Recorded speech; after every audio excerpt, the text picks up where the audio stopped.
Hello and welcome to Talking Crit with Bad Mike, North Texas RPG Con.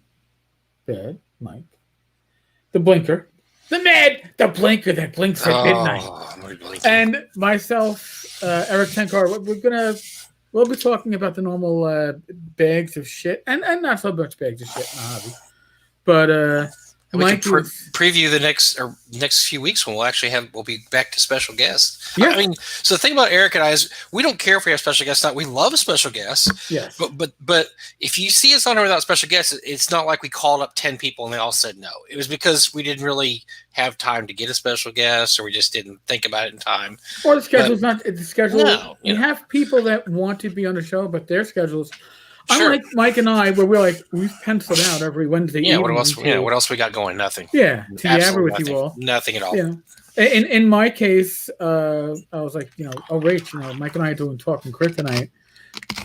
She's like, do we have time to watch another episode of The Hunters on Amazon Prime? I'm like, well, being that the episodes are just over an hour long, maybe half an episode.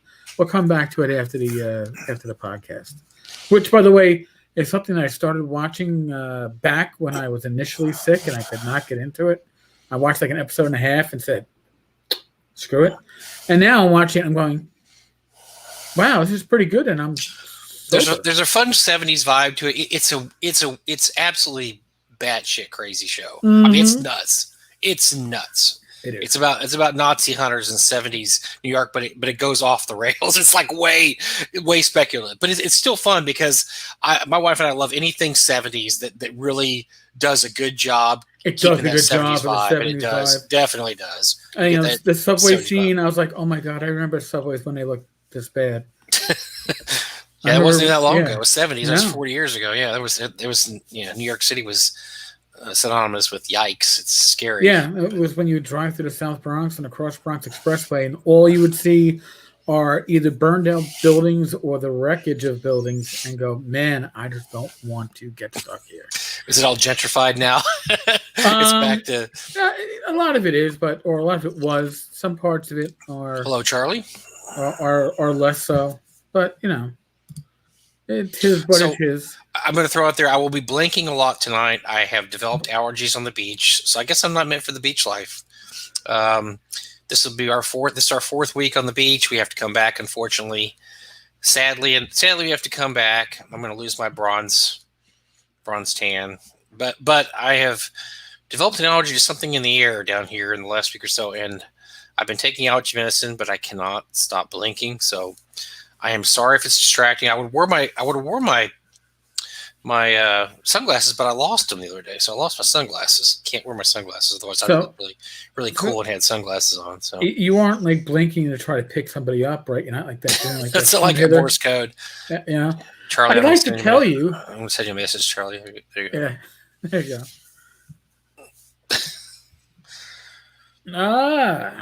And Mr. Bloodworth is here. But anyway, so back to we'll sidetrack a lot. We hex crawl this thing, but yes. For those who don't know. We do have guests next two shows penciled in. Can we say who the guests are yet? Joe the lawyer should be on, I believe, next Wednesday. And Joe's always fun. And Joe and I are going to be starting a Friday night live stream. It's going to be every second and fourth Friday of the month. Tentatively called Iron Rations, because when you bought it, you usually bought 2 weeks worth. Mm-hmm. And we're not going to say we're going to taste great, but we will certainly give you sustenance throughout the week. It'll be fun. I love Joe's comments he leaves for you, and you and Joe will that'll be fun. It's going to be a good time. Yeah, so Joe should hopefully be on the show next week, and Tim Conley, Benchley-Dale Academy. We currently have penciled in for 2 weeks from today. Tim is somebody who was involved with the new TSR when it came out. And pretty much is very much an old school gamer. I gamed with him when he was out in Long Island and had a blast. So it should be a lot of fun. Yeah, he's been doing this Benchley-Dale thing for a while, and it looks. I've read his Facebook post for years now. It looks really, really fun. Yeah, so I'm interested in having Tim on there too. That's gonna be fun. Talk to And him. we have other guests that are, I'm going to say, we're not going to name them, but they are uh, penciled in with the date to be determined, but they would be. Which basically means we had a lot of people say, "Yeah, I'd love to be on your show, but we just haven't finalized anything." Right. These are actually people not only just with like real jobs. They're real people too, not imaginary people. We do no, not they're real. They're real people who you will all know and love. And hell, I'm just flattered that we've got the yes, I'd love to be on your show. No, I can't give you a date yet because I was just going to put together. That's better than hell no, I don't want to be on your show ever. Yes, it's like, oh, I've seen the two of you, and as entertaining as you are, that train wreck I am not jumping on. I don't want to be a part of that. So, as usual, the prep for Mike and I, and this was about 5 minutes. But one thing, but I shouldn't say that because we've been prepping inadvertently throughout the week. We do send messages every once in a while. We talk to each other. A lot of it is, holy shit, did you just see this Facebook post about yada, yada, yada. Mm-hmm. And I think the big news today, or at least this week, the news of the week, we should have theme music for this, by the way, because Wizards of the Coast seems to always come up on a weekly basis. Mm-hmm. Tasha's WotC's fuck up of the week. Yes. Music for that. Wah, wah, wah. Tasha's Cauldron of Everything. I'm not hoping. There were a couple of Tasha's releases, but I believe this is the latest one. Mm-hmm. A large number of the books have been physically defective, is the best way to put it. Or, as some collectors have put it, totally uncollectible and a waste of my money. Right. And there was a thread on this. I tried to contact some of the people on the thread. It didn't have enough lead time to contact it. I did contact somebody else I know and trust in the industry and asked them if they'd heard anything about this. They said they have 4 copies and they're in perfect shape. And so they suggested it was a batch issue, which could be true, which means that, because I know working for Frog God, we have the same issues. Sometimes you get a bad batch comes through, and usually it's regional. It'll be like all the ones in Texas or all the ones on the East Coast type of thing. I don't know if that's true or not, but there has been a huge amount of complaints about the printing quality of Tasha. And we saw the pictures. Basically, the issue you got is the binding is wavy. You get wavy pages, which is a binding issue. Right. It's not something that you're going to blame on UPS or the Postal Service. They didn't fuck it up. This is stuff that came off the printing press, and for one reason or another, they looked warped, basically what it comes down to. But not warped in the, like, I just remembered I left my gaming books in the basement for 10 years. Right. And we had the flood. Time for me to check on my books type of deal. As more like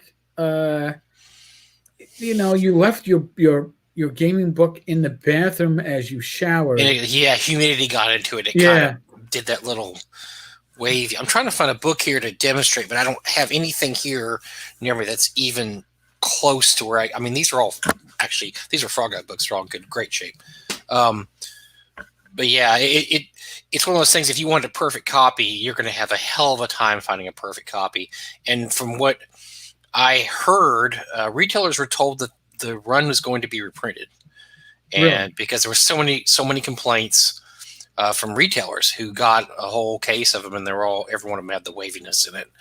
But now, retailers being told they're going to reprint it doesn't necessarily mean that consumers are going to get their money back. No, it doesn't mean that at all.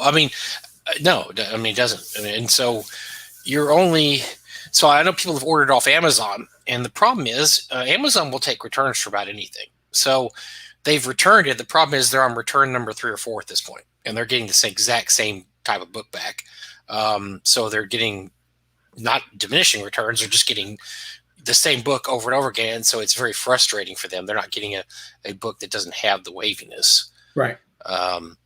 So yeah, and we've seen this problem before with some major releases in the last few years. It's funny how all the books we used to get back in the day were all in great shape. There was some fiascos. I don't know if you remember, but the first printing of Unearthed Arcana is famous for basically falling apart. The pages just fell out of the book, which is why there was a second printing.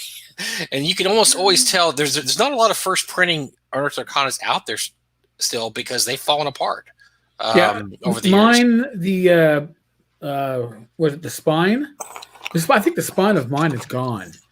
And it had really bad binding. That first print, there was something up, and so that this isn't a new problem. It didn't happen a lot back in the day, but yeah, there's.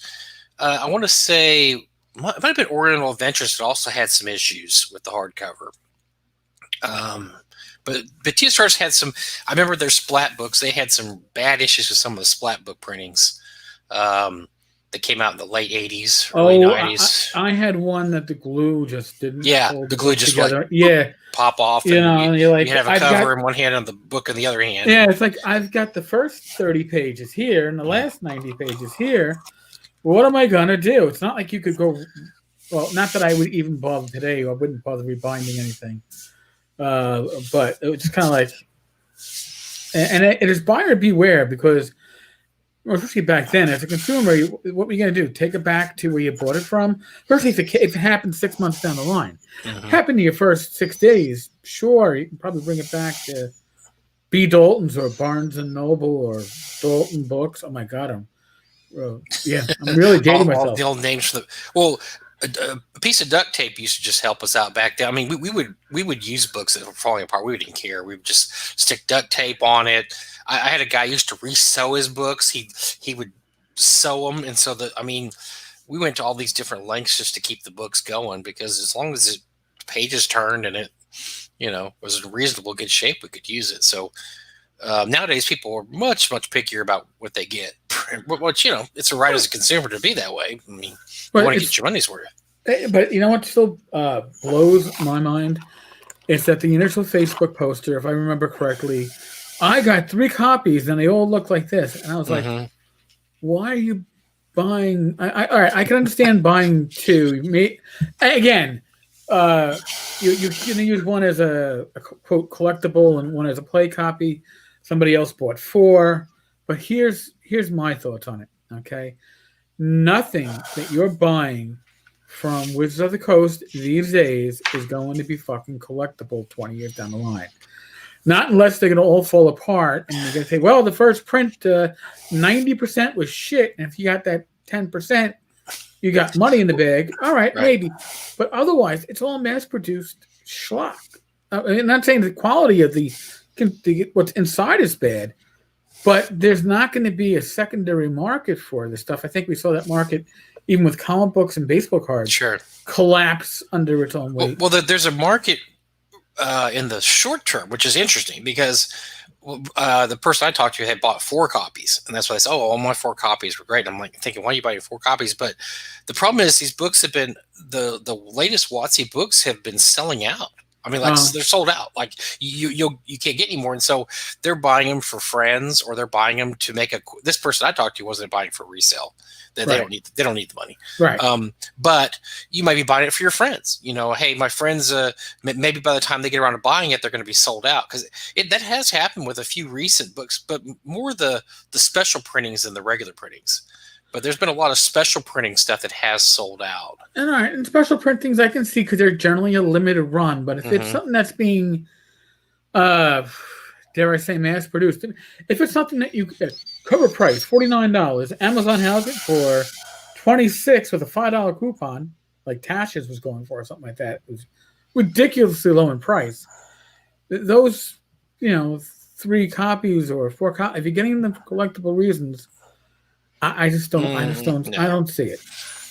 You see it a lot. Like I said, the WotC books, and there's a few that are out of print now. Some of the earlier WotC collections that go for quite a bit of money now. So, like I said, but that's short term. Maybe people thinking in the short term, this is something that I'd like to speculate on, and maybe flip it for double price. Oh, especially if you're getting it at Amazon for half cover. Sure, if you get it for cheap at Amazon, and then you can So I'm getting a $50 book for $25. So I can flip it for $40, and I had free shipping on it anyway. I've made $15. I can see the science behind it. I just think it's a lot of effort for nickel and dime profits. This is it. This comes on the heels of a few other WotC mishaps. I mean, but I was real quick. Just went through my mind was the Pathfinder had some horrific printing issues with their 2.0 book. Oh yeah, where they had to basically redo the entire print run. I mean, they were bad issues. I mean, the books just fell to pieces, and we're talking a fairly expensive book. So this is something you definitely want to nip in the bud. If you do have a problem, you want to make sure that it doesn't get out there. They're putting out defective books because you're putting out expensive books. These are pricey books. You don't want somebody dropping half $100 on something that's going to fall apart 2 weeks after they get out of the bookstore. And usually when it comes to something like that, it is. And again, I'm not saying this is happening in this case. It's usually because a change of printers or the printer changed where they're sourcing their material from. Right. Everybody's trying to maximize a profit. And if you can save 50 cents per book over the course of 10,000 books, you're saving $5,000. It's significant savings. Don't get me wrong. None of these companies are making a huge amount of money, which brings to bring up another topic later, I think, when it comes to rumors about Wizards of the Coast that have been floating around a little bit. But the problem is you take a gamble when you change where you're sourcing something from, because once in this case, I have a good printer. I know I know that I'm not going to have more than the usual number of defects. Oh, I can save $1 a book if I print it through XYZ. Let me go through XYZ, and then you got to replace 20% of your print run. That money that you saved, you're not saving it. No. And the dirty little secret of the printing industry is almost all printing is done in China. It's just got the best rates, the cheapest rates. The problem with printing in China this year is because of the COVID crisis.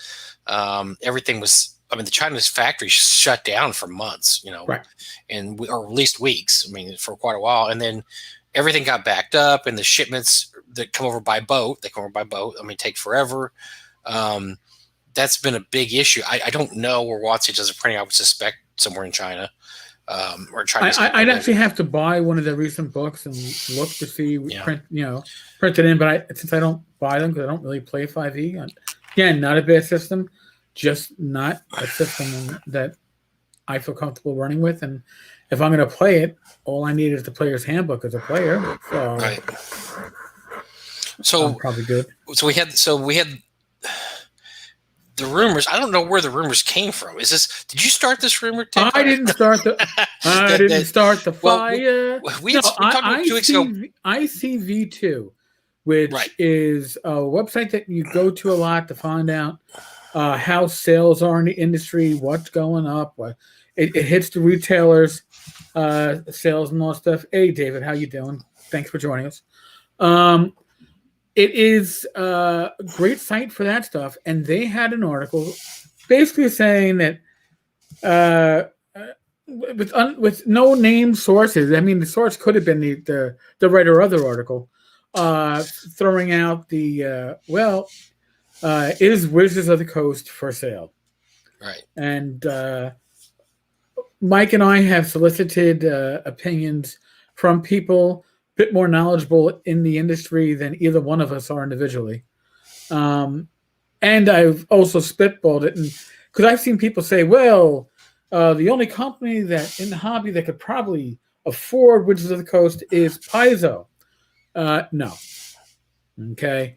And I'm going to tell you from what I've heard over at least as of 2 years ago, the Paizo MMORPG was a huge money sink for Paizo, and took basically we made a profit, put it into the MMO, and what happened was rumors have it, and I am not saying this is definite, this is rumors, but rumors had it that Elisa Stevens was writing payroll checks from her own personal checking account for a while, because the Paizo Till was bare. This is I believe, right before 2.0 came out. It was, or at least, or 2.0 was announced. I think it was. Yeah. I think it was right before the 2.0 announcement, which probably didn't help either. When your current market of Pathfinder 1 books are no longer going to be earning you money when people go, oh, we're abandoning the system, but she doesn't have the money. However, and I will say this, if somebody could get a coalition together or get private investors, because you probably need private equity funds to grab Wizards of the Coast, especially if you're bringing Magic the Gathering along with it. Somebody like Lisa would probably be somebody you'd want in organizing that. But again, I have no inside information on that one. Okay, PFO was a complete disaster. The game sucked. Nowhere near complete when it launched. I don't think. Listen, when it launched, my understanding is it wasn't even. It was barely an alpha. It wasn't even a beta. But they had to get it out because they had promised product. Backers wanted it. But here's the thing that people forget too. When this was pushed on Kickstarter, and I believe the funding goal was $1 million, the reality is $1 million did not fund that game. Okay? No. What $1 million basically funded a proof of concept, which is what the players got. It is $1 million was supposed to get it ready to get investors to come in and go, woohoo! And the problem is Pathfinder is certainly well known amongst RPGers and D&D players, but it doesn't have the same kind of marketability that the D&D trademark does. Dungeons and Dragons doesn't have that. Right. When Eric and I talk about how nobody makes any money in the gaming industry except for 3 or 4 or 5 people, Lisa Stevens is one of those 3 or 4 or 5 people. She had the money to write the check to do this, but it's highly unusual in this industry. But that's and probably shouldn't have written the check. It just turns out because that thing just crashed and burned. I mean, it just didn't work. And most video games, there's some successful companies out there, like Bethesda and EA Sports, stuff like that. They are able to keep going because they are building off every release is paying for the release next year. And they have lead times of years. I mean, Skyrim, which one of my favorite games ever, each edition of Skyrim takes like 7 or 8 years to program. I mean, that's how long it takes to get those games out. A little company that only has 1 or 2 games can't afford that. They can't afford really any missteps. They can't. No. They have to get the game out and make the money, and so they usually do it in parts. They're doing, this part, then they get some more funding. They do another part. They get some more funding. Do another part. They're not like these big game companies that can just churn these out, or not really churn out, but they have a plan. I mean, like I said, Bethesda Games does Fallout. They do Skyrim, and they take years and years and years, and they have people work full time on these games. Most game companies aren't like that. The smaller ones are not like that at all. That they contract a game, and they pay for it. And sometimes games, and a lot of our friends that went from TSR to the Coleco and gaming industry back in the 80s and 90s. They worked for years on projects, and I think Steve Winter, was it Steve Winter? Or Janelle Jaquays told me about a project she worked on for years. It just went belly up after like 3 or 4 years. Nothing. I mean, they worked and worked and worked and did coding and everything. And after about 3 years, like, yep, it's not going to work. We don't have the funding. So it wasn't surprising that didn't make it because, as you said, Eric, it just doesn't have the name recognition. I bet it was really hard to get funds for that, to get that going. Now, if it had been a D&D one, right, with Dungeons and Dragons in the name and behind it, I think you'd have seen something different with that. But and part of the issue is, and this is not uncommon in our hobby, there are people, and I'm not going to name names, but if you've been following stuff the last couple of years, you'll figure this one out pretty easily, that are well known in our hobby, are of great repute for their abilities to create, even though most of their creations were years ago. And they bank on their reputation to drive sales or drive backing for a product or a project. And here's the issue with that. Yes, within your niche of gaming, you are a demigod. But outside of that niche of gaming, if we're talking character levels, you're barely a veteran. You're level 4. I mean, people go, "Oh yeah, I know John Smith. Wasn't he involved in SRT, TSR? Yeah, the first company that published Dungeons and Dragons for the first time in the late 80s. You mean 1973, 74? Oh, well, maybe. I think I know who you're talking about. I mean, they don't know. So again, it's one thing to be a big fish in a small pond, but once you leave that small pond and you try to get money from the Great Lakes, you realize that you don't have the influence you have. And I think that we all think, my God, Paizo. No, Paizo is yes, they have the money where they can have a payroll. Steve Jackson Games can actually have warehouse staffs, and people that are on staff as creators, and that's great. But they don't have the money to buy a trademark. Remember, Dungeons and Dragons has more value as a trademark. Well, not only that, if you saw Dungeons & Dragons sold, here's what you're not going to see sold with it. Magic's not going to be sold with it. Magic the Gathering. No. And Pokemon. All that's the Pokemon stuff. No. They make Dungeons & Dragons numbers look silly. The numbers for Magic and stuff like the card games like Pokemon, stuff like that. That makes D&D numbers look just ludicrous. Right. Those would not go. Those would stay. Those would be broken off, and those are going to stay with Hasbro no matter what. Hasbro's never letting those go. They're just not going to. So what you're basically, for a sale, I think what you're looking at is D&D, anything D&D related or Dungeons & Dragons related, probably the board game stuff, anything like that. And I it's just the person I talk to is pretty wired in. We have our connections. Yeah, Eric and I, we do have connections. Yes, very wired in, and off the record did tell me that this doesn't look like it's going to happen because of various reasons Eric and I talked about, but just mainly because right now it's just a bad time to. It's really a bad time to sell this. I mean, right. They're not going to get maximum value. Making everything not really work the way it's supposed to be working. Normally, if you came out and said, "Yeah, we're going to sell Dungeons and Dragons," you get some huge bids and some huge interest. But right now, everybody's kind of turtling in. They're waiting to see what happens. Is there going to be a vaccine next year? Are we going to have jobs next year? Yeah. We're still going to have virtual cons going through 2021 because make no mistake, in-person cons drive a lot of sales and a lot of interest in stuff. If you have virtual cons for another year, people are going to be pulling back even farther, I think, because it cuts into your bottom dollar because it's advertising. It's advertising. It is. There's a lot of issues connected with virtual. Well, and here's the thing: the thing about conventions is that a lot of people, especially non-convention goers, maybe don't always realize this, but you get FaceTime, you get to shake the hand of people in the industry who, when I was a younger gamer, I would have, shat my pants if like Frank Metzner or Tim Kask actually knew who I was. Oh my, fucking God. But you get to meet these people at conventions. I mean, when at my one Gen Con, I got to meet the Kevin Ciambata and Kevin Long from Palladium at the time, and picked up riffs and had it signed by the team.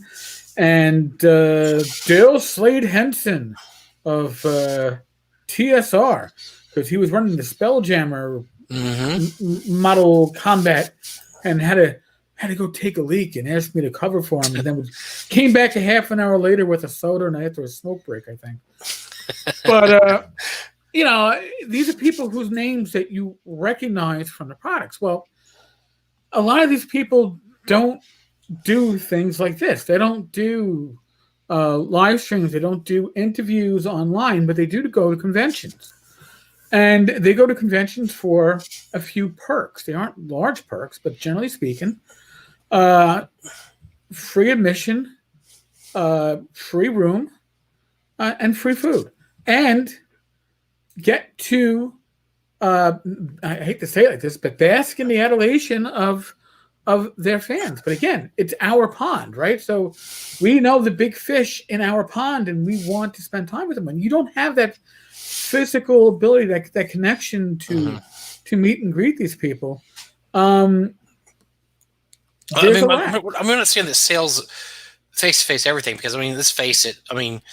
WotC didn't show up for any conventions last year because there hadn't been any, and I don't think their sales have suffered necessarily. It's just that, especially when you get to the lower tier, mid tier game companies, they really rely on FaceTime. Is very important to shake hands and talk to people and demonstrate your game. There's a lot of sales made after, once games are played or just at the table. Eric and I have worked the table at Frog God Games. We know how that works. People come up and they're curious about this, and this. You talk to them for 5 minutes and boom, they walk away with $100 worth of books. I ran Session of Swords with Your Light for a 5e table at GaryCon. They weren't expecting it. And half my table came back, two came back right immediately after the game, went back to the Frog God table and picked up Swords and Wizardry Complete rule books and some other stuff. And two others came by the next day and picked up stuff. That drives sales. And now you're probably going, well, yeah, but how much does the convention sales really do? I got news for you. It isn't so much the amount of sales that you make when it comes to dollar value at a convention. It's the amount of people that you interact with and that you make a connection with that makes a difference, because they're the customers that can come back to your website, your online store, or find your stuff on Amazon and buy it. If you don't make that connection, it's hard. A lot of people go to cons and they don't even buy anything at the con. They just look at things and they make notes and they go on Amazon later and buy it at a steep discount, which it's kind of sad, but that's what happens. But this is why the sale of right now is not practical, just because things are really messed up right now. Nobody knows that the new normal is not anything anybody recognizes. Nobody knows what to do. Nobody knows, is this a buyer's market? Is this a seller's market? Is this the right time to drop something like this? Is it the right time to pick up something like this? Nobody's going to know until there's a vaccine, there's people getting cured, and things get relatively back to normal. So the consensus, the people I talk to, is that this is not the best time to be doing this. And so probably not. This is probably not really a story. It's just speculation. It's speculation, which is fun to speculate. Eric and I do it all the time. It's fun. You sit there and you say, what if this? Now, of course, if it gets sold next week, we're going to look idiotic. Oh, yeah, we will. But there's another reason why. There doesn't seem to be any. I just didn't get the feeling talking to the people I talked to. Here's the thing: the IP when it comes to movies is tied up in a movie that's supposed to be coming out in the spring of 2022. So here's the deal: if you sell off Wizards of the Coast, or if you just sell off the D&D brand, it's still tied up in a movie. And remember, something like D&D, the money is not just a movie. The money is the sales of action figures, miniatures, board games, whatever else is going to come out of that movie. And Hasbro is banking on that money. So I personally think, my humble opinion, again, no inside information, is that these breaking of contracts or these non-breaking of contracts in a fuck you manner with Weiss and Hickman over Dragonlance and Gale Force 9 and whatever comes before the end of the year, because this shit comes in threes. I think it is Hasbro exerting more day-to-day management over Wizards of the Coast. Wizards of the Coast runs as its own company within the larger company, and I think Hasbro is tamping down on that. That's just my opinion. And I get that feeling because I worked retail for 8.5 years before I did law enforcement. And the company that I worked for, Stearns, was one of many companies that were part of Allied and then were part of Federated, which became New Federated. Changing of owners changes how things were run. But under Allied, each company's division, whether it was Stearns, A&S, Orbax, whatever, Mays, they all were supposed to compete with each other as if they were different entities. But A&S, which was a New York chain at the time, was actually a different entity. It was a company that was not just created; it was bought and owned as a separate one. So, sure, corporate, you could chop it off. So, when they merged with Macy's Federated and they picked up Macy's as a chain, the first thing they did was they killed A&S because it was the simplest thing to kill corporate-wise because it was its own entity. And then slowly they rebranded every other chain within the company to be Macy's because Macy's had that nationwide oomph behind it, which the other chains did not. I could see there's a bit of an opposite going on right now with Hasbro because they've taken the board games away from Wizards of the Coast. Yeah. Even the D&D themed board games or the D&D branded board games aren't being published by Wizards of the Coast. They're being published by Hasbro. It's Avalon Hill. They're too successful. They were too successful in making too much money to let WotC have them. Right. They had to take them back. Right, because Hasbro has experience with board games. Hasbro does not understand RPGs. It's a whole different world of oomph. So yeah, they may. I mean, this is just spitballing here, but they may still be of the mindset that this new I mean, board games have been around for 60, 70, 80 years. RPGs have only been around 40 years. This may still be a flash in the pan that doesn't really, I mean, how many copies have they sold of Monopoly and Sorry and Yahtzee and Stratego over the years? And yeah, okay, great, D&D is great for right now, but is this people still going to be doing this in 20, 30 years? Are they going to still be buying another copy of Monopoly? I mean, so that I think it's really hard to convince them that this has any staying power until it's. I mean, they have to be impressed. I mean, it's done better than it's ever done in history. I mean, D&D is selling more right now than it's ever sold in history. So that they have to be impressed by the fact that it's because when they first bought it, it was just a little trickle of money. Now you got right. Now it's covering all kind, like you said, it's covering all kinds of the spectrum of merchandise and movies and I wanted to say sitcoms. We haven't a sitcom yet, but I mean, Critical Role is kind of a sitcom, really. Yeah, it is. And that's huge online. And I mean, huge enough for them to finance their own comic book, which is their own. I mean, so yeah, it's all there. It's just the pieces. I mean, the pieces are there. Something's going on. There's something going on for this contract. It could be just as simple as, like you said, Big Daddy. Hasbro looked down and said, whoa, what are these contracts you're writing?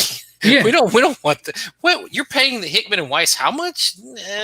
Yeah, Gale Force 9's making what?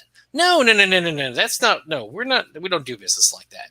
No. We're out of that. Just, we're going to do some lawyer stuff. We're going to say, hey, guess what? We're not going to say no. You can't publish this, but we're not going to okay anything. That kind of. So it's going to be lawyer speak.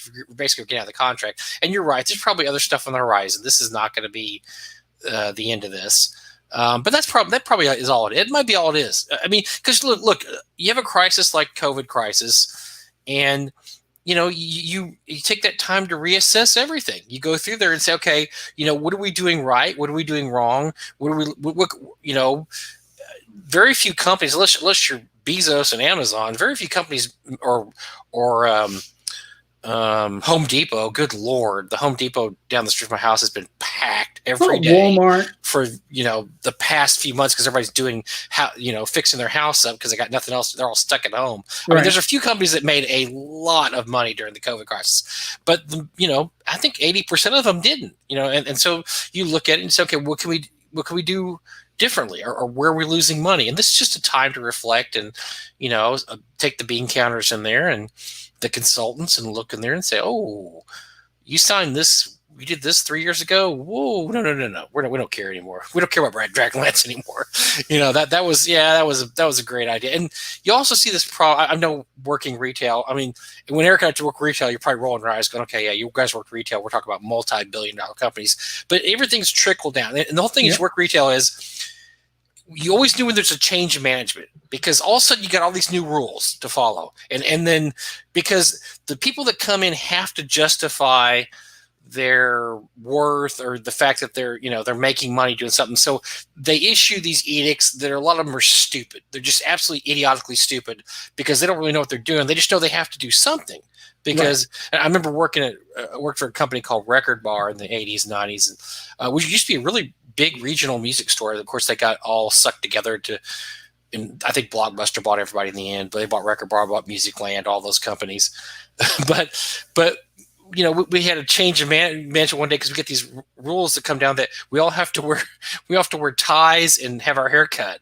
And I mean, some of the guys there look like Robert Plant. I mean, they had like long hair. And that. They're like, I ain't cutting my hair. They quit. They just said, you got to cut your hair. You got to wear a tie. We're like, this is a music store, right? Like we sell like rock music and we have to talk to kids a lot. And, we don't look like an FBI agent. And so finally, after we lost all our best salesmen who all quit and went to Musicland because they didn't require to cut your hair. Then after about a month, they said, well, forget about that. We're not going to, you don't have to cut your hair or wear a tie. I'm like, oh, great. Well, I already cut my hair. So. These guys either already cut their hair or they quit. They left because I look like Robert Plant. I'm not going to cut my hair. My hair's, I got this long blonde hair down to my waist or whatever. It took me a long time to grow it. But all these companies do this. Somebody new comes in, they have to justify, their existence. And so they, so it could be any number of these things. It could be none of these things, or it could be all of these things, or it could be some of these things. But that's what happens. Is it every once in a while these kind of number crunching things happen, and people get caught in the middle. And unfortunately, people like Weiss and Hickman and Gale Force, and there's going to be somebody else. You just know it. There'll be another one. Come on, the end of the year is coming. We got to get our trifecta in. The hat trick. Well, and also look at and that's a good point. You look at the end of the year. That's of course you got your quarter coming up. You got your fourth quarter coming up. You got that's a lot of times that's your most important quarter, is the last quarter of the year. You got to see what's been going on in the first three quarters and say, okay, how can I cook the books to make things either look worse than they are or look better than they are? And so, somebody's probably saying we need to get all this stuff done before the end of the year. We need to get this, to get these things taken care of before Christmas rolls around. And and we're talking about that. And like you said, we're in the midst of the world of COVID, and it is certainly affecting. I don't know, not necessarily mom and pop stores, but they are affected. But the smaller retail stores, whether it's gaming or anything, are the ones that are suffering. Yes, your chains will get through the pandemic, but all that money went to Amazon. All that mom and pop money went to Amazon. There has been an absolute just self-destruction of game stores, of mom and pop stores, because they just can't compete. I mean, they don't have the resources necessary to, I mean, the reason you go to your local game stores, you want to, you get out of the house, you want to get away from the wife and kids, you just want to hang out for a while. Well, there's no hanging out. You can't hang out anymore. And so you look at Amazon like, well, I can buy the same books I buy in my game store, for a quarter of the price. I mean, I love to talk to the guy who owns the store and the people in there, but they're not there. So I still want to buy my game books, and I want to buy my comics, and I want to buy my dice. I'll just buy them off Amazon, and just absolutely killed the mom and pop game store. I mean, we've heard over the past 8 months, we keep hearing just awful stories of game stores. I mean, some were able to adapt. Some actually are able to survive, but depending on how much longer this goes, they might not be able to survive either. I mean, this may be a an event we'll remember forever. Like, this is when all the game stores disappeared. It was 2020. We already lost comic book stores. Any comic book stores that are still in existence are not selling comic books as their primary source of income. No. It's Magic the Gathering and other collectible card games as the main source, just like your game stores. They're making their money off of collectible card games, and that's what supports the other peripheral stuff. So, I mean, just like if you're a game company, an RPG company these days, and you write stuff for Pathfinder or for the OSR, you probably have to write for 5e too, because the money is in 5e. Look who's dropped in. The better half of the goal. Oh, no. She's checking up on you, I was hoping Mike. she wouldn't find us. She finally found us after all these weeks. Damn it. Yeah, Jen's checking up on you. Yeah, there's the end of that fun time. You must follow the corporate line now, Mike. Oh, boy. I got to Yeah. Oh, yeah. Yeah. I got to pimp some Frog Eye products, I guess, later on. Cool. Just like I was going to do anyway, Jen. I promise. I was going to do that at some point. Yeah, I'm going to talk about that stuff. Did we need to pimp something too? I can't remember if we were. No. Oh, I want to throw a couple of things there while we're speculating on WotC. Just a couple of random things. I talked to Alex Kamer today. Hugs to you, yeah, sure. Hugs to you. Watch the knife in her hand as she hugs you. Talked to Alex Kamer. Total Gamehole Con virtual was a big success. They had over 1,500 people participate. So kudos to them. I'm glad they got that got that going. That's probably, I guess, the last big virtual con of the year. And then next year, of course, we have Virtual Con, Total Con, and Virtual Con, Gary Con coming up in February, March, and after that, I guess we'll see what happens. Hopefully, we're hopeful we get a vaccine in and have something done with that. Well, and here's the whole thing, and I'll touch on that after we look at David Thompson's comment here. Two of the RPG shops in my city both stock RPGs almost as an afterthought. Very small selections. One is mostly comics, board games. The other is mostly books and tacky merch. I'm afraid to even ask what tacky merch is. Third shop is a gamer's cafe, and a lot of stuff they sell smells of coffee. So I don't shop there. You know what? I'm not a coffee drinker either. I know it's a cop for 20 years, and I'm not a big donut person. I actually prefer crullers. Go figure that one out. But I would drink tea or hot chocolate on patrol. But here's, and of course now this derailed me for a second, but we're talking about virtual cons.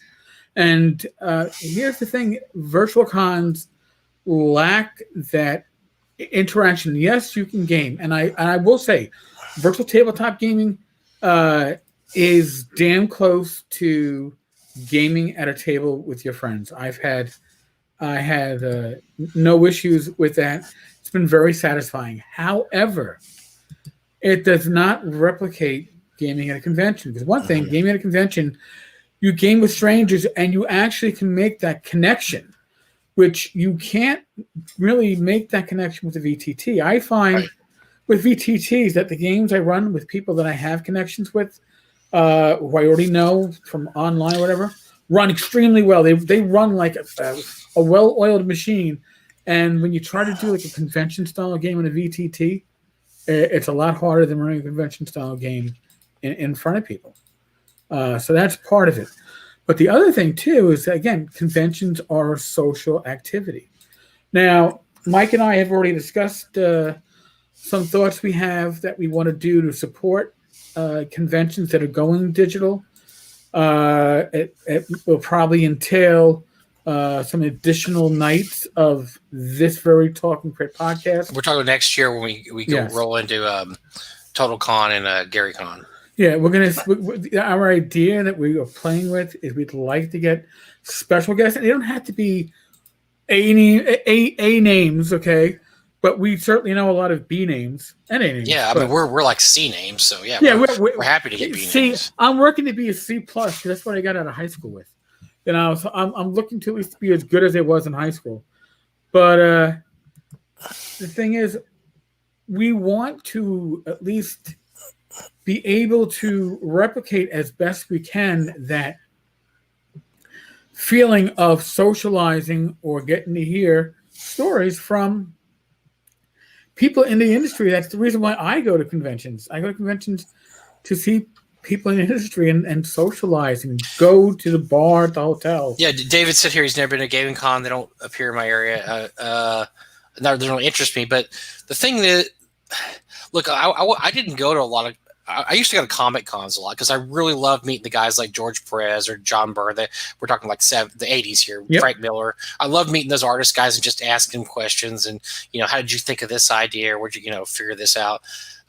Gaming cons didn't ever interest me that much, but once I started going, I was hooked because there's nothing like sitting there, after the dealer room's closed and you all go to the bar and you're just having a beer with a guy like Alan Hammock, and Oh, then yeah. or it's like, and they just start telling you stories, and that's how the lore of our hobby gets passed on to these guys. They tell you stuff, and you're just like, what? You used to date Darlene? That's crazy, just, and so they start telling you stories.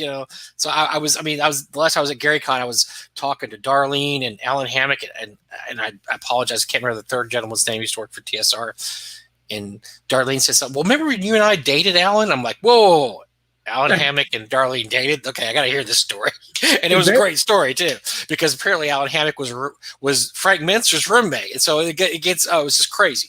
So, but this is just great. You get to hear these stories, and you get to hear, how'd you think of this idea, and what really went on.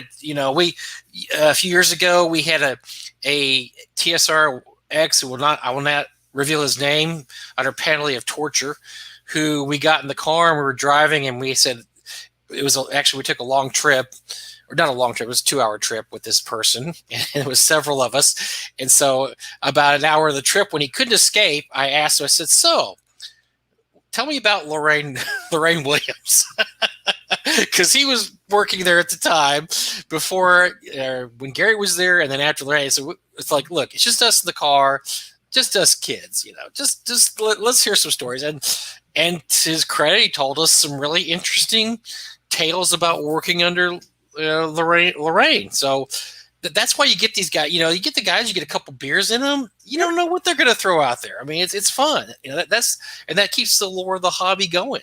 I remember sitting down with Dennis Astaire one evening, and Dennis and I were talking, and we were talking Swords with Relight, and we were talking Bunnies and Burrows. This is before the Bunnies and Burrows kickstarted.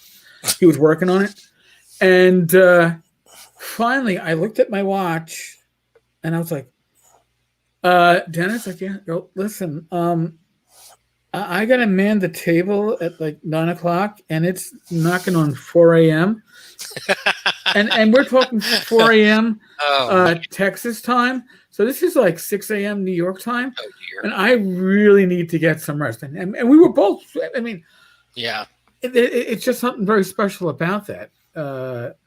It's something you don't find necessarily online, but we'd like to do our best to duplicate that experience for our watchers and listeners. Yeah, it's because that's one thing we're missing in the last years. We're missing these stories. We're missing to be able to hang out with these dudes. And speaking of Dennis, so the first year we had North Texas, he and Janelle Jaquays used to work together, and this was when Janelle was Paul, and so they had not seen each other in many years, and they used to work together at Coleco. And I can't remember who was whose boss. I think Dennis was Janelle's boss. And they were sitting in the the little kitchen area, and they started talking about the years at Coleco. And so me and two other people were just sitting there, and we didn't say a word for the next 2 hours. We just listened to them both talk. And they gave us all these stories and memories of working at Coleco back in the 80s. And it was just the most amazing thing. I mean, I wish I could have recorded. I should have pushed record on my... Well, I didn't have a cell phone back then, probably, so I don't know. Right. But pushed record because it's just the most amazing talk, because they were just telling us, oh, do you remember this? Or remember we worked on, college football game and this happened? Or do you remember this? And it was these great stories about, working in the video game industry. Because a lot of those TSR guys, people don't know, when they left TSR, they all went to work in video game industry. Not all of them, but a lot of them. Lawrence Schick worked for, did a lot of work with Skyrim. Not Skyrim, Morrowind, and some of it. Well, actually, he did some Skyrim stuff too. But he the Elder Scrolls series. Yeah, he did a lot of stuff with Elder Scrolls. Dennis Astaire, Jaquays, Sandy Peterson. Sandy Peterson basically wrote many of the levels of Quake. Was a huge. That's why Quake is so Call of Cthulhu-ish. If you ever played Quake back in the 90s. So yeah, it's really cool because they all went to work at the video game industry. So there's just all these really interesting little bits of history you miss by not actually attending a con in person. Because as Eric says, you can still play games, these guys, and play online, but you don't have that after all the games are over and after the dealer room's closed. You all go to the bar and have a beer. Or you go to the hamburger joint down the street and everybody has a burger. You just don't have that. And so hopefully next year, Eric and I may kind of bring that back a little bit. We're hoping to have some of the people, maybe, I don't know, maybe a Luke Gygax or Who knows? I mean, some other people that work at Total Con. Maybe we can get Angela from Total Con to come on and talk to us. I mean, and just, tell us a few stories that we're just not going to get to hear because of COVID, and then that's the one thing that I mean, besides seeing people like Eric or other people, that we don't get to see very often, and Right. it's like a family. Every 2 or 3 cons, you see the same people over and over again. So you're always like, hey, what's up? And you get that 10 minutes with them, 15 minutes with them. Well, now we have been 2 years or a year and a half without seeing these people face to face. And yeah, you keep in touch somewhat online, but it's not the same. No. And it's definitely not the same meeting these really, these legends of our hobby, not being able to talk to them. I mean, I miss my buddy Alan. Alan Hammock is a hoot, man. I miss that dude. He's great, and he's got some great stories. I mean, all these guys do. Well, David makes a good point that he would be going to cons for the beer, grub, and chat. And I'll be honest with you, that's what I go for. I haven't played in a game at a convention in years. I run games at conventions, don't get me wrong, and I have a blast doing so. But I go to work the table for Frog God Games and meet and greet people from the hobby. And I'll tell you the truth, I enjoy meeting people that I don't know that want to come over and talk Frog God Games or seeing Frog God products for the first time. Or a lot of times, like at TotalCon, when I'm covering for Jeff, when Jeff goes to grab some food or use the restroom, and I'm covering his table, I get to talk up Jeff's stuff and talk to people. Have you run this one? Well, it's like, and I own this one. I've read it. I haven't had a chance. There's a guy I miss, Jeff Delaney, man. I mean, for all we know, he's in prison now. He probably is in prison. I don't know, but no, he's a great guy. Well, I'm just a fun. I mean, we need to get Jeff on here. Jeff's a great guy to talk to. Oh my god, Jeff would be a lot of fun. He has an interesting background too. He was a metalhead, death metal guy in high school, so he's got some great stories about that. He was way off the rails. He's got some great stories before he got into the gaming industry. But yeah, Jeff's awesome. I mean, yeah, and you miss all that. You miss being, at Gary Con every year we run across from Black Blade. We got to see all the Black Blade guys. Oh yeah, Alan and John. I mean, they were there, all day long. And Jeff, like I said, Jeff's next to us, and then the Barshes are behind us, and and then you get guys walk up that, I've been friends with Flint Dilly a long time. Lorraine Williams' brother, and used to work for TSR back in the day, and was friends with Gary. Hung out with Gary a lot when Gary was in Hollywood. And he walked by the booth one day. I was like, Flint, it's me, Mike. And we've been talking online for years. And I've been trying to get him to come guest at North Texas. Our schedules don't work out. I mean, he's big time. Let's face it. Yeah. But yeah, I got a picture with him finally after all these years. It was so great talking to him. He's like, yeah, I'm here to see everybody. Because he's remembered fondly by a lot of the TSR people and by the Gygax brothers. And he's got some great stories. By the way, he came out with a book called he just came out with a book, Flint did, and it has, because Flint in the 80s worked on the G.I. Joe cartoon, the Transformers cartoon, did a lot of work, wrote quite a few scripts for those shows. But he also he did the Sagard series, and he did the Buck Rogers stuff. His family actually owns the Buck Rogers franchise. And he has a lot of stories about Gary, because when Gary was in Hollywood, he hung out with Flint all the time. And a lot of the stories I'd never heard. He would tell stories. And I was like, I've never heard this from anyone. So I'm going to find the name of his book. I found it just now. The Game Master. That's it. The Game Master. Yeah. My life in the '80s geek culture trenches with G.I. Joe, Dungeons and Dragons, and the Transformers. It's available in hardcover or audio book. Only I think they're all autographed. I think you autographed all the copies. Amazon might not have all autographed probably copies. Not. But and it's available in Kindle format. Kindle might be my best choice. I can read in bed. We need to get Flint on this show one night. Flint's a hoot too. He's a great guy. But that's just the kind of thing that you don't get when you're not at a con. You don't get to run into these guys or run into, I remember going to a fancy sci-fi con in the early '90s, and I had a bunch of Clive Barker was a guest there, and I ran, and so he did a little talk or something. And I got there with my books, and he had to leave and go to someplace else. And I said, Barker or Mr. Barker, I really love your stuff. And is there any way I get you to sign my books? They're like, and his handler's like, no, we gotta go. He goes, well, hold on, just walk with us. So for 5 minutes, we're walking. He's signing all the books of blood, all Right. the Clive Barker stuff. Oh, We God, were just yeah. talking the whole time. It was the most awesome thing ever. I mean, it's just like, it was like me and him. I was sitting there with Clive Barker, just chatting it up on the walk over to wherever he had to go next. So that's just, if we can get this to work, and like I said, we're gonna. As the year comes to a close, I believe TotalCon's in February, GaryCon is in March. If we can get this stuff synchronized, you'll be able to come in to the live stream and ask questions and make comments. And I know you don't want to think like, I don't give a fuck what Eric and Mike are saying. I want to hear what I don't give a fuck what we say either most of the time. Yeah, but you're right. I want to hear from your guy. We hope to be able to give you that chance. So that's something that's in the works. Yes, we've talked about that. We will get that working in one way or another. So, and if North Texas has to go North Texas. I already talked with Doug. We're lucky that we're in June. We're hoping by June there'll be stuff figured out. But if not, we have to do what we did last year. We'll probably still do digital plus small in person like we did last year, maybe 60, 80 people. Right. But we'll might have to do something for North Texas too. And North Texas, I know I can get those guys on. They're losers. Doug. Oh, there you go. It's gonna give them each give them each their own lap. You know what? You could they could be at the con and socially distance. Oh, definitely. Because here you got your computer. You go in the corner there, put on the headset, and talk. Oh, we can definitely get guys. If we have to do North Texas, we can get guys to talk to there. But yeah, we're looking at Total Con and GaryCon to begin with next year, and so we'll try to offer you something like that. We'll try to bring you some people. I mean, if nothing else, it'll be, and we'll try to ask the right kind of questions too. We know you want the dirt. You don't want the boring stuff. Yeah, okay, sure. What's your last project you worked on, Mr. Rasmussen? And what was it like working for TS? No. We're gonna get down dirty with these guys.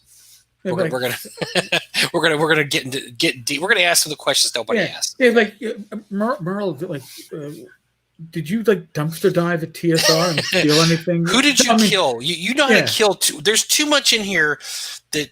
You must have killed somebody. I know you did. I'll tell you one thing funny about Merle that I always forget. Like Merle, he was really young when he worked at TSR. Yeah. I mean, you don't think that now. You look at him, but he was really young. He's 20, 21. I mean, when he wrote Top Secret, he was actually pretty young. Now he looks like your favorite little grandfather now. He and his wife, when they go to cons, and looks like he couldn't hurt a flea. But I don't know, man. There's something dark about that guy. I don't know. There's something going on in Merle's head. There's something crazy. There's craziness in those eyes. Let me tell you. Well, that's why when he runs a game, his wife has to be in the same room because she has to make sure he doesn't go crazy. No, there's they do hang around together all the time. He might actually act out the part of the GM and tell you, I'm sorry, you're dead. Let me take care of your death for you, by the way. It'll be relatively painless. We'll get some of those guys. We'll get them on, but we'll get the guys that go to Total Con definitely, and GaryCon, and we got some other surprises here and there when it comes to con people. We're just hoping that things get somewhat back to normal next year because we're kind of entering into uncharted territory here in terms of cons being canceled not 1 but 2 years in a row. Yeah, that's very much uncharted territory. I mean, we're talking all the way back to World War II when you had stuff canceled. I mean, World War II was crazy. I mean, you had baseball teams that had just Joe Schmo off the street. I mean, we're talking professional baseball teams that had players that you got two legs. You got 2 legs and at least one pretty hand? much. All right, if you look at some of those rosters from 40 to 45, they were pretty scary. You had a bunch of old guys that were too old for the draft. Then you had a bunch of guys that just grabbed off the street. So didn't we have a football game on Sunday where all 4 potential quarterbacks for one team? Oh, that was the Denver. That was the Denver Saints debacle. Oh, yes. Yeah. Their quarterback was their practice squad wide receiver. Squad wide receiver. He played not even your wide receiver. I think in high school. I don't know. Right, He threw one pass. He had one pass for 17 yards the entire game. That was okay. It was a lot of the our college football team with the running game, and a lot of times we have the fullback line up as quarterback.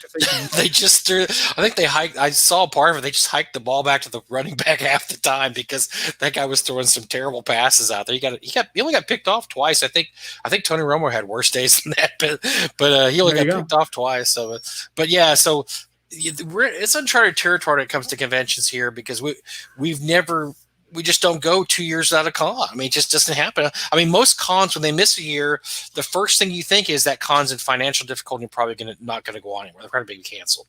Right. And, because cons have had to miss for various reasons every once in a while. And usually they're smaller cons.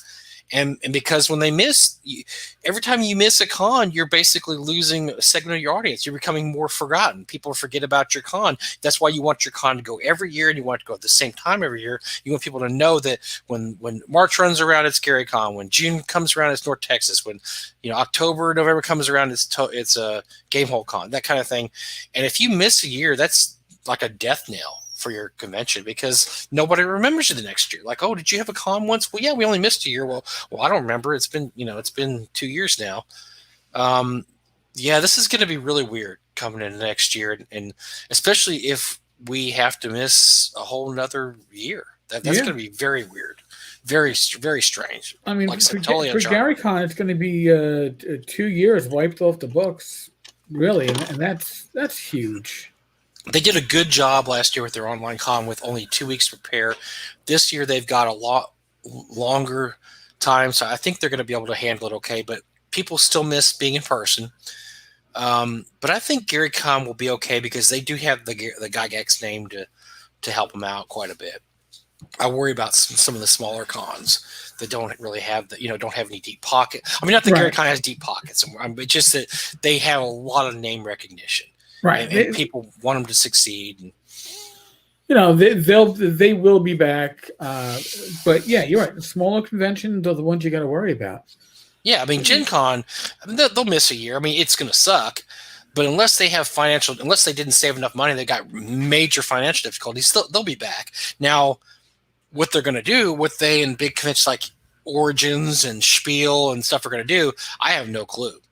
Because Europe is looking as bad as we are right now. I mean, Spiel is, Spiel and Eschen, I mean, it makes Gen Con look like a garden party with a bunch of old ladies. I mean, that they have over 100,000 people every year at Spiel, but can you get that many people together? I mean, Germany has even stricter laws than the United States has right now. I mean, a lot of Europe is having huge relapses. So I don't know. It's gonna be really interesting missing a whole nother year of cons if that's what happens. And then you have also, I've been talking to some doctor friends of mine. Even if you have a vaccine out, that doesn't mean everybody just go hog wild and immediately start packing stadiums. To go to a Rolling Stones concert or whatever. Or Rolling Stones, that dates me. Taylor Swift concert. I mean, you can't just all just cram back in together. I mean, you still got to be careful, because not everybody's going to be vaccinated at the same time. They're talking about vaccinating first responders and doctors and emergency room people, to begin with. And so it may be a while before people like, you and I get in line to be able to get a vaccine. Yeah, I mean, and I am, currently considered to be high risk, and I still don't know where that's going to fall in line with all this. And here's the other thing too: are you going to have conventions of the large type going? Well, yes, we're going to have Gen Con. Well, we're going to cut our attendance down to 50,000 this year, but you must show a proof of vaccination or show the proof that you were actually priorly exposed to COVID. And is that going to be something going forward? That's good. Yeah, my wife and I talked about that. And my wife especially is very, very against show me your papers type stuff. And I'm maybe not as bad, but I still don't like the we must see your papers. I don't like that kind of shit when it comes to any part of my life. And so. Yeah, that's going to be a whole nother thing. what if your county says you have to do that? I mean, we have North Texas and Dallas County. What if Dallas County says you can have a convention, but you have to ask everybody there for their papers? Ugh. Then that befalls to us. Then we're the ones that have to sit there and be the bad guy and say, we're sorry, but we're going to have to ask for your vaccination papers for you to get in the con. And then they punch me or Doug in the mouth. I mean, it's not our problem. We're just doing what the county says we have to do. Right. It's the same thing with like this, handgun laws. I mean, there's a lot of counties that say, you have to, have your 306 documentation on the wall when you walk in Texas like that. So when you walk in, there has to be a thing on the wall that says handguns are not allowed in here. And if you don't have that on there, you can walk with a handgun. I mean, if you do not have that on the wall, you walk with a handgun. Now, what happens a lot of times is that, a county may require a business to have that. Maybe the business doesn't want it, but they don't have any choice. And somebody's going to walk in and start yelling at the person. And they're like, look, an example is Whataburger. Well, Whataburger does not allow handguns on the premises.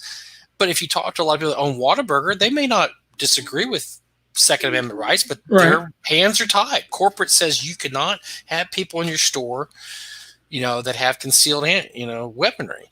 And so the same thing happening at conventions. You may say, look, I don't really care, but we're being asked by the state or county that or city that we have to see your papers before you can come in. I'm not going to give anybody legal advice, but if you are carrying concealed legally, nobody should have any idea if you're properly carrying that you have a concealed weapon on you, because that defeats the whole purpose of having a concealed weapon.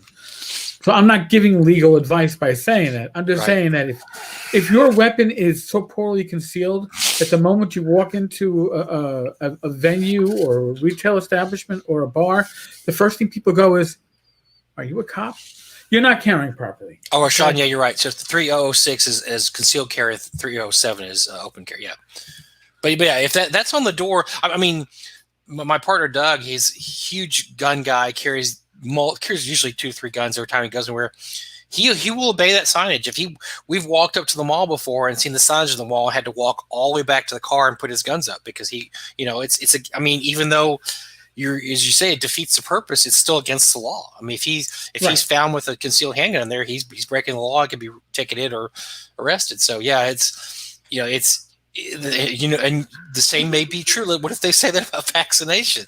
They may say, look, if you have to present that, and if we find somebody in there that's not been vaccinated, we're going to cite you. And so then you're like, well, okay, well then now we're having to enforce vaccination laws. It might be crazy. Rough. It's rough. I mean, Ticketmaster was trying to put out a blanket vaccination requirement, and then then they backed off. Yeah, but they're allowing venues to require such. Yeah, they basically they drop kicked if they said we don't want to do that. We're gonna let venues, that's the chicken shit way out. But I mean, honestly, that's the best way to do it. Right. I mean, well, here's the thing too. If Madison Square Garden says we want people vaccination, then I don't have a constitutional right to go see a Rangers game.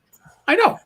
No. So if you're saying that, or to go see Postmodern Jukebox, which I had tickets for back in October, and now they're punted to sometime next year. I don't have a constitutional right to go there. So requiring me to be vaccinated is, again, not a big deal. Now, if you require me to be vaccinated before, I don't know, going into the post office or something like that, that's something different. Mm-hmm. But to an entertainment venue, again, it's a totally optional part of my existence. I don't see an issue with that.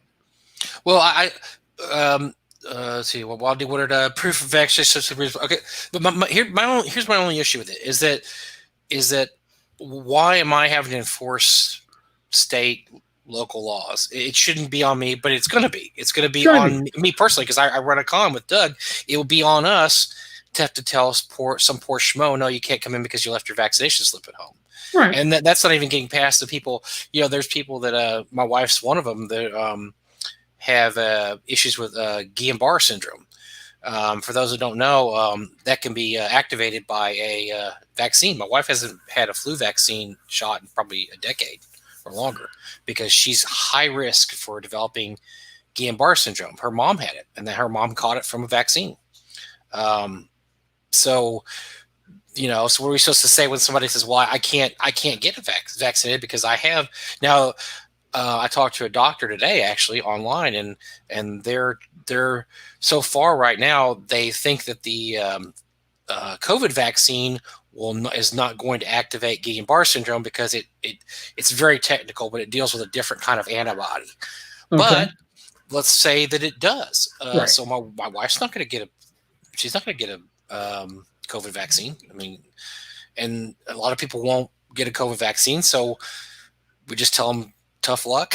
I mean, you can't. Sorry, I mean, Well, you can't get a vaccine, but it's going to be part of the agreement. I don't like when to you be sign the up police for officer here. I don't want to be policeman Mike and tell people you can or can't come to my con because you don't have a vaccination slip. Here's the thing, and you're talking to somebody who did not believe in using Easy Pass for years because I didn't like the idea of the government knowing my travel. Not that I was paranoid, but right. I worked in internal affairs. I have seen what Easy Passes can get people. Oh, and what information you can get. Yeah, exactly. It's amazing. Now, Rich and I, we went down to our local pub. I guess was it last Wednesday or last Sunday? We went at noon, right when they opened. There was one other person in there beside the server. We sat in the back. We call it the confessional because you got walls on 3 sides. And but when you walked in, you had to have your temperature taken, which is like having a gun put to your head, literally. Mm-hmm. And you had to sign a book with your name and telephone number and the number of people in your party, because this is all for tracing in case there's an outbreak that's linked to the location. Sure. And instinctively, I am like, I don't want to put my fucking name in this book, but I do, but I don't like it. You see you understand the necessity of it, but it still gives you a little something twinges in your head saying, I don't know about this. It brings me up to that point. So again, going down to the pub is an optional activity, whereas maybe food shopping isn't. So food shopping shouldn't have that requirement, and it doesn't. But if it's an option, I can see why. I don't have to like something to understand why it's being done. I don't like it. I do understand it. I mean, listen, you can't go to a doctor's office these days without a cell phone. You got to, in the case of my endocrinologist, you got to call from the parking lot. Hey, it's Eric. Yeah, I'm here for my 215. Ask a shitload of questions about COVID. No, I have not left the state or the country in the last 2 weeks. No, I have feeling in all my extremities. No, I have not lost my taste of smell or taste. Yada, yada, yada. Yep. Okay. Then you get upstairs, and it's the same question. And the door is same fucking thing. locked. And I'm like, and there's a note in the door. Now, it's just the first time the door's been locked. I've been going now monthly for a couple of months. It's like, I guess somebody was an ashlock, an asshole, and decided to ignore whatever protocols they had and just bar. I was like, rolled right in. So now I gotta go. If you don't have a cell phone, how do you? And you can't find a payphone within the county of Queens at this point. So wait a minute. Excuse me, can I borrow your phone? I know it's COVID, but I need to breathe and spit on your phone so I can call my doctor. I loved it. So last time with my doctor, had to answer all those questions online. Then they texted me, I have to answer all the questions again. Then when I got there, they asked me all the questions. So this is the third time. But I guess what are you gonna say? I mean, you're like, okay, I mean, I understand why you have to do it because maybe in the meantime you developed symptoms, So they want to know that, okay, I know we asked you on Monday if you had symptoms, and we asked you again on Tuesday, but we're going to ask you again on Wednesday because you're here. And I understand that, but it's annoying. I mean, but that's part of what's going on in 2020, right? Everything's annoying. Everything's a little trouble. And wearing a mask is annoying, but we wear masks because it's a small imposition. It's of all the things we can do, it's probably the least invasive or difficult. I mean, we all grumble about it. I don't got to put my mask on. But, I mean, we have an elevator here at the condo I'm staying at, and you're supposed to wear masks in the elevator, which if I'm the only person over, I'm not going to wear a mask, but I have my mask there. Right. So somebody steps on, I put my mask on. So I mean, you put your mask on for 15 seconds. I mean, however long it takes to go to the 5th floor to the 1st floor. But you just do it, and you grumble about it. You're like, oh, stupid! I had to put my mask on for 25 seconds or whatever. But you just do it because that's where we're at right now, right? I mean, the small if that's the least you have to do, that's And again, this world of COVID has killed in-person gaming. I mean, for the most part, we're not gaming in people's houses. And I think in New York State, if you're mixing households, you have to wear a mask. I know in Pennsylvania you do. I heard that.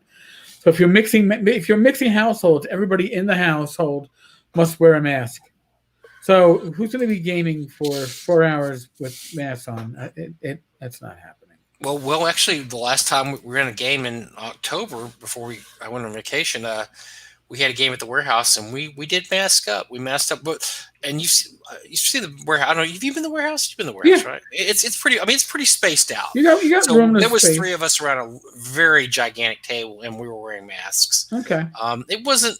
I mean, it was just awkward because you're like, "What did you say?" I can't hear you. I have a mask on. That's why you can't hear me. It's like stop being a Charlie Brown teacher and speak. Yeah, if you had 10 players, no, it's not working. No, everybody with a mask on, you wouldn't be able to hear anything. Yeah, that's not good. Yeah, but so I guess we'll get past this. But in the meantime, Eric and I will hopefully entertain you enough to.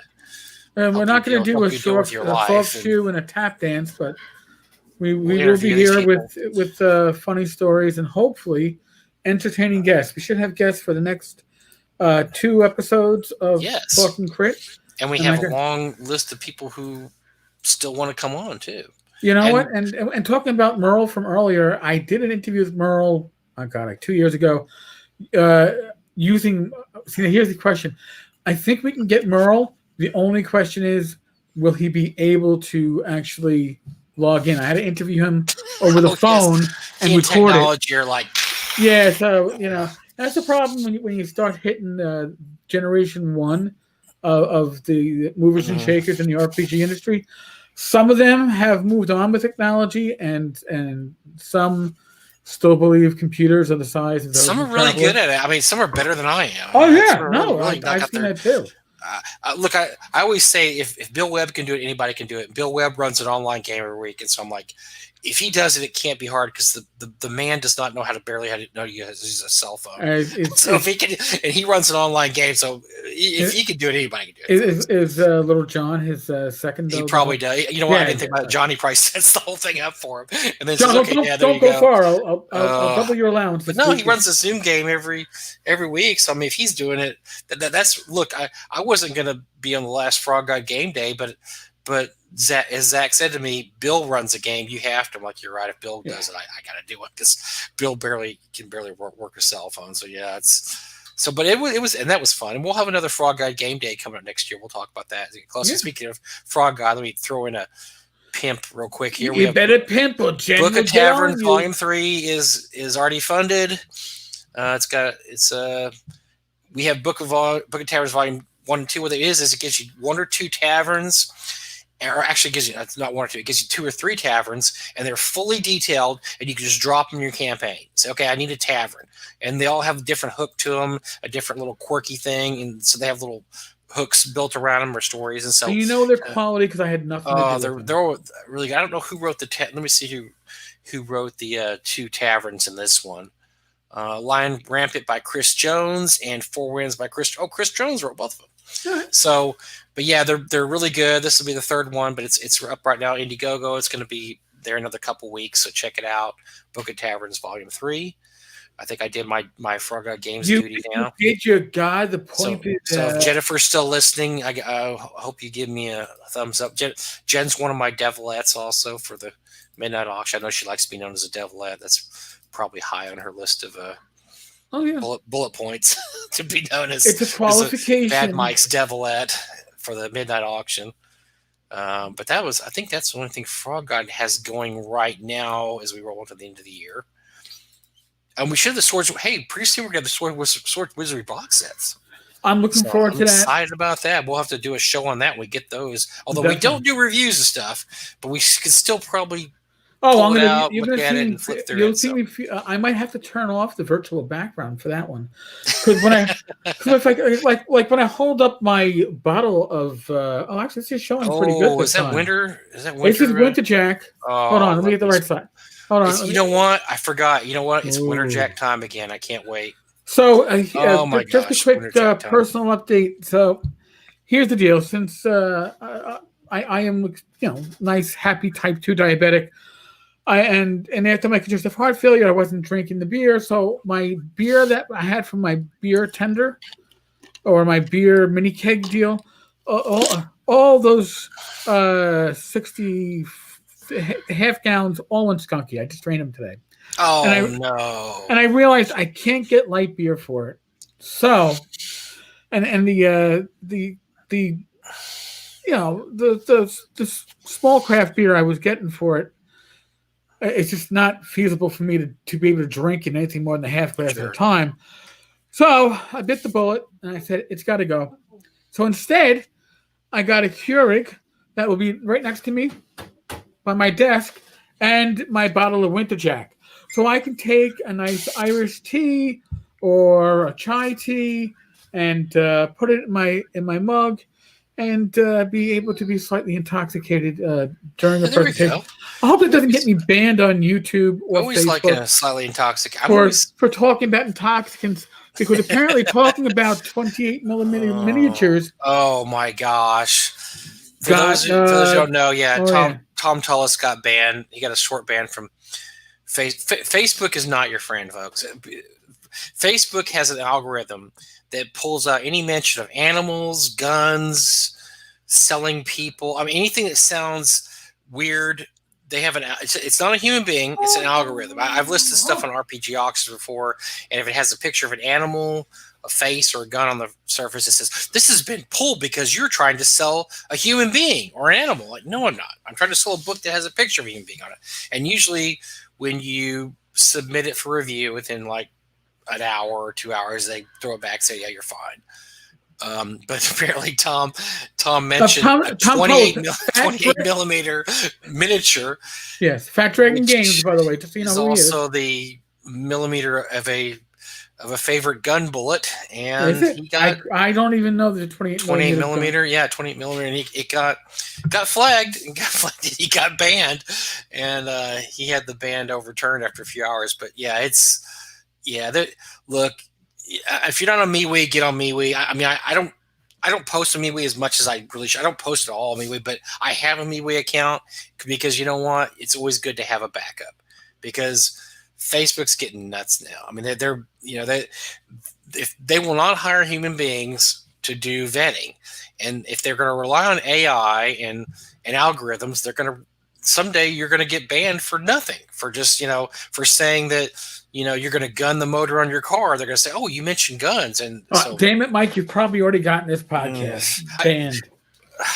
Gun, damn it! Are you going to talk about your 7.62 millimeter miniatures? And they're going to say, "Oh, that's a gun." So anyway, just be careful because Facebook is not your friend nowadays. Yeah. I have to remember too. It was Tom Tullis, and he probably should be banned. Tom Tullis should have been banned for any number of things. By the way, that's another guest we should bring on the show. Although we might suffer a banning for bringing him on the show, but Tom would be we might have to censor him. Yeah. Oh my gosh! Yeah, he might break the algorithm of anything. They'd be like, oh man, you can't talk about it.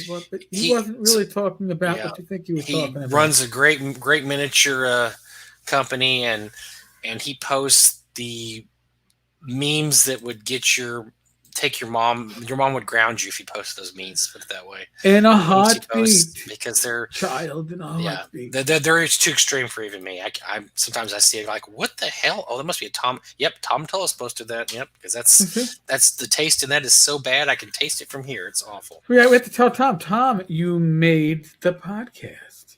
Yes. Wait, yeah, we're gonna get Tom. Tom's another one that we can probably get on here because he loves us. He loves to hear himself talk, so he'll be great. Oh God, you won't be able to shut him up. But he is good people, and If he rubbed you the wrong way, it's probably because he walked up behind you. But we have potential guests, or we have guests for the next 2 shows, which will be great because Eric and I are tired of talking just to each other all the time. We don't know this, but or maybe you do know. We're extremely lazy. We just soon get on here and let some guest talk the whole time and just sit back and just you just talk. It's like have Pex with us at the gaming booth. Pex can run it, and we'll just Pex. Whatever. We're gonna be talking our gaming shit and plans and stuff. You just keep on selling those books. Well, wait, people. Do we cover everything do we have anything else we need to cover of all the items we had? I think we covered it all, man. I do think we did a pretty good job. It feel like we missed something we were talked about. Oh, we always miss something because here's the thing. There's so much going on in industry, but some of it reaches like tier 1 and very little reaches tier 2. And a lot reaches tier 3. And usually tier 3 you kind of go. So when is your Joe the Lawyer? We can talk about Joe the Lawyer show next week. Then you're going to do your. Well, we're going to bring Joe in next week, and then that Friday, Joe and I should be kicking off the new podcast, which will be on the same feed. So if you're listening to Talking Crit, which is every Wednesday, hopefully you're also listening to the mainstream, the Tavern Chat podcast. You got to listen. Tavern Chat podcast is great because it's so cool because it's so. Every day you come with another one. So if I'm not interested in that. I'm interested in that. Oh, I'm interested in that one. So you're bound to hit 3 or 4 a week that you're like, I got to listen to that one. And I like to keep short. I've heard people go, I don't like the podcast because I can't always listen for 30 minutes. Well, first off, if you're listening to this, obviously that's not your problem. Mike and I are usually lucky to get out of here in 90. But when I'm doing Tavern Chat, and it's just, me, if I'm not doing a fireside with an interview, 10 to 15 minutes, generally tops. And I think that's the sweet point. If you have a short commute to work or you're going to go for a short walk, pop it in. You're not stuck for a long time. I could obviously do a weekly podcast and talk longer, but I'd rather do daily and keep them shorter. But, sure.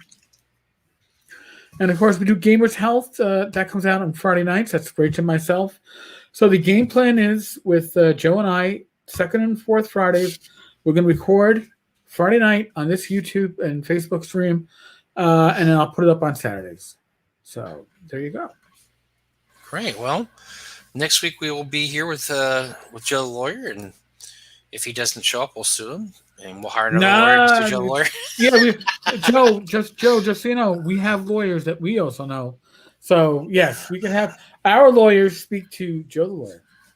Joe's a great guy. He's been in the gaming circles for a long time. I don't think I've ever talked to him personally, so this will be fun for me. I've talked to him a lot online, and he used to have a blog that I read religiously. Does he still do his blog or not? I don't think so. He does an occasional podcast. He did it for quite a few years back. His blog, Joe the Lawyer's Wondrous Imaginings.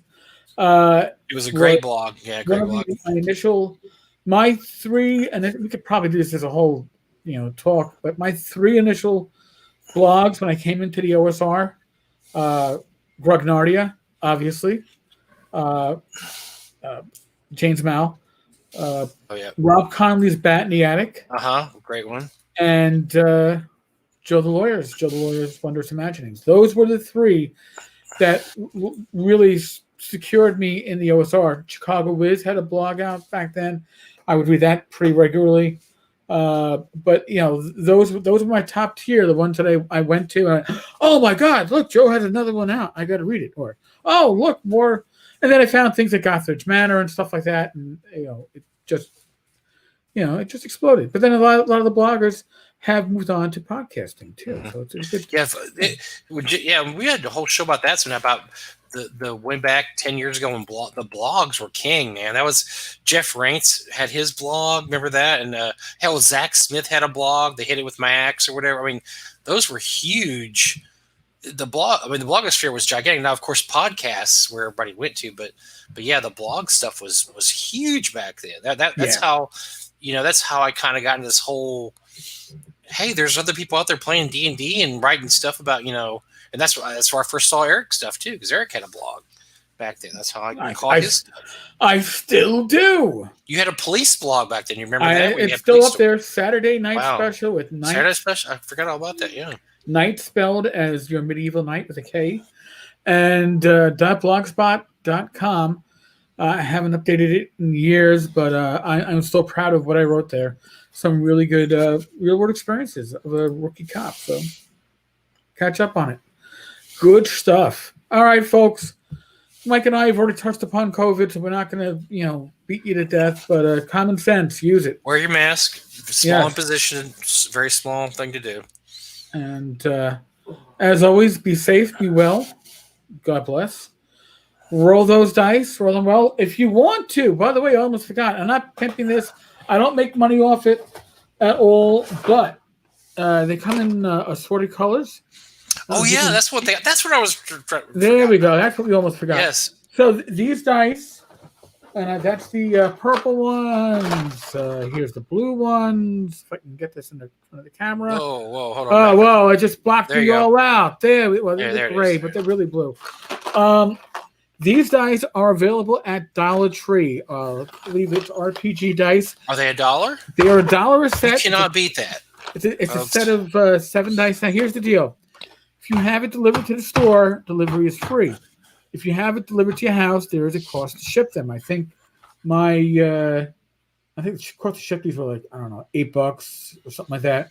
I got 24. So I have 24 sets of dice. If you've gamed with me at conventions, I like to give shit away. So when we finally start doing face-to-face conventions, I will have dice to bring with me. But at $1 set, I mean, you can't go wrong. Show Dollar Tree that we're worth it, because maybe we'll get some dollar minis and shit pre-painted. There you go. Maybe we'll get D&D books in the $1 book bin. Ooh, Tasha's whatever the hell might be in there for $1. Tasha's vile bag of shit could be in the $1. We didn't even. This is stuff that that was rejected by the Dungeon Guild, but we're gonna throw it into a book and sell it to you. So, see. All right, folks. Thank you very much. Thank you very much. We are out of here. Laters. Later, folks.